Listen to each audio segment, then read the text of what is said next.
This one? Okay. I have nothing to disclose.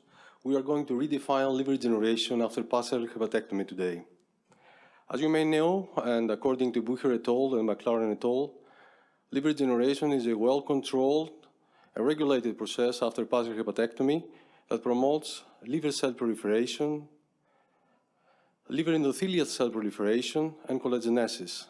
However, this theory, as much as impressive it is in peril when there is a pathophysiological all diseases condition, and surgery has to be effective.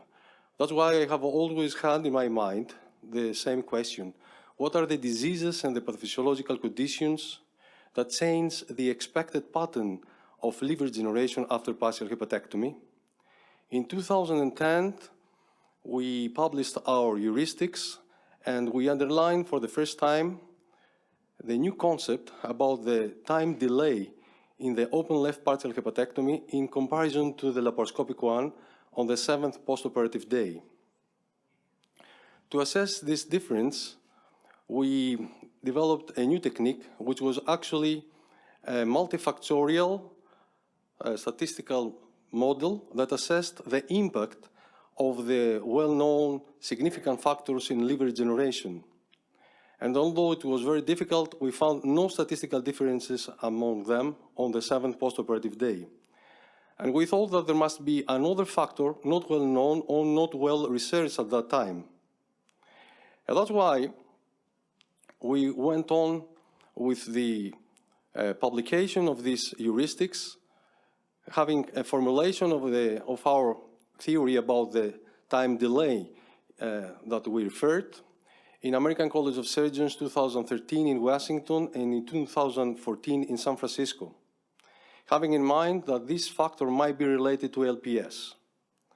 And that's why we concentrated on microbes. And I developed a new technique based on chemistry and on immunochemistry, staining our anatomic sections after liver biopsies of both experimental groups, the open and the laparoscopic one, on both time points, after operation and on the 7th postoperative day, with gram stains and pus stain.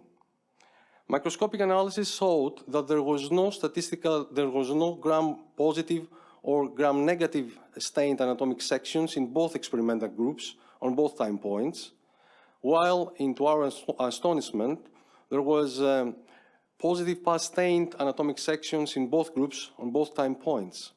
However, statistical analysis showed that there was statistically significant difference in the open left partial hepatectomy in comparison to the laparoscopic one on the 7th postoperative day.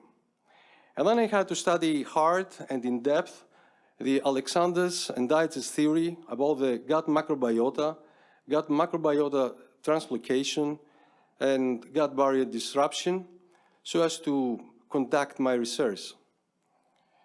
And we managed to link this time delay in the open left partial hepatectomy with the heuristics and the principles of the theories, so as to make this as a new formulation and fixation of our theory about the impact of gut microbiota on liver regeneration after partial hepatectomy. Until that time, nobody had proved or published or researched anything like this, and we published it for the first time in 2016 in SAGES in Boston.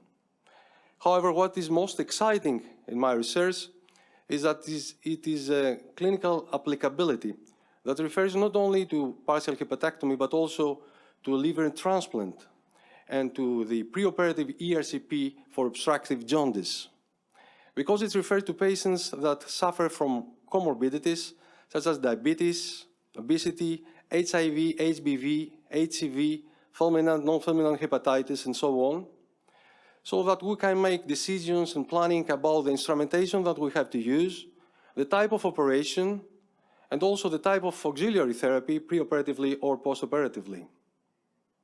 What is most is that can be combined with new technologies such as artificial intelligence technologies, machine learning and deep learning, so as to make computations and make decision-making about the preoperative preparation of the patients, enhancing standard, precise, and personalized preparations with prebiotics, probiotics, also with programs of nutrition, physical exercise, quit smoking, quit alcohol intake, quit drug abuse or controlled drug abuse, and so on, so as to eliminate the pathologic gut microbiota that can be quantified with cheap nowadays kits, so that we have a better and safer recovery from the part of the patients, which is very important to me.